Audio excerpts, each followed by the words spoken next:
I didn't know any English except for one word, hello, but I lived in America.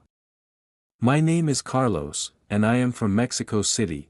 When I was in school, I thought English was the hardest thing in the world. I didn't like it. I didn't understand it. I thought I would never use it. My English teacher always told us, English is important for your future. But I didn't believe her. I thought, why do I need English? I will stay in Mexico forever. One day, something funny happened. My cousin gave me a birthday gift, a t-shirt. On the front, in big letters, it said "Cool Guy." I thought it looked nice, so I wore it to a party. At the party, my friend's little brother laughed when he saw my shirt. "Carlos, do you know what your shirt says?" he asked. I shook my head. "No," I said. He smiled and said, "It says, Cool Guy." Everyone laughed. I didn't feel bad, but I felt curious. That night, I went home and looked up the meaning of cool and guy in a dictionary. That was my first step toward learning English. When I was 20, my cousin moved to the United States. One day, she invited me to visit her in Los Angeles. I was so excited. But then, a scary thought came to my mind: how will I talk to people? My cousin spoke English, but I only knew one word, hello. Before my trip, I decided to learn some basic English words. I used my phone to learn new phrases every day. I memorized sentences like "Where is the bus stop?" and "How much is this?"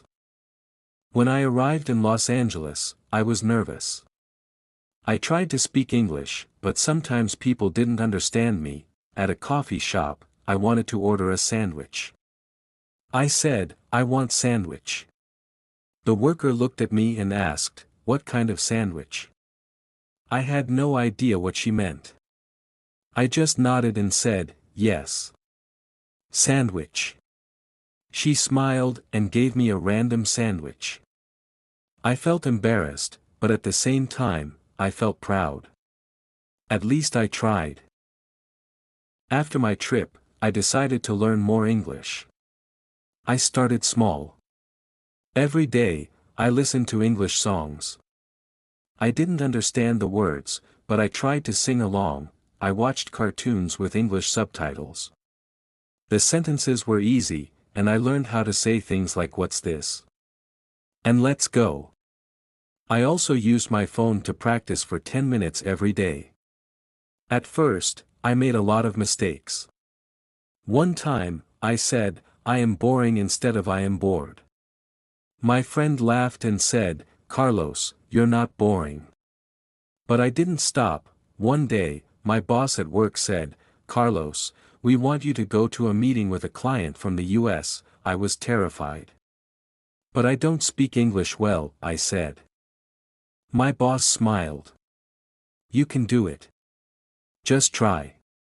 I practiced for 2 days. I wrote down simple sentences like "Hello, my name is Carlos and can you repeat that, please?" At the meeting, I was very nervous.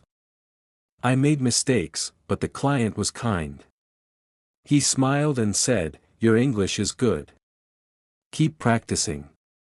I felt so happy. Now, I work for an international company. I speak English every day with people from different countries.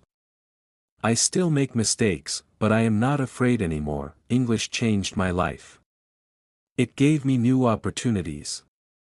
Now, I can travel, make new friends, and work with people from all over the world. If you are struggling with English, don't give up, start small.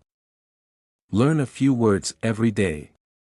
Practice speaking, even if you make mistakes. Remember, mistakes are part of learning. One day, you will look back and say, "Wow, I did it."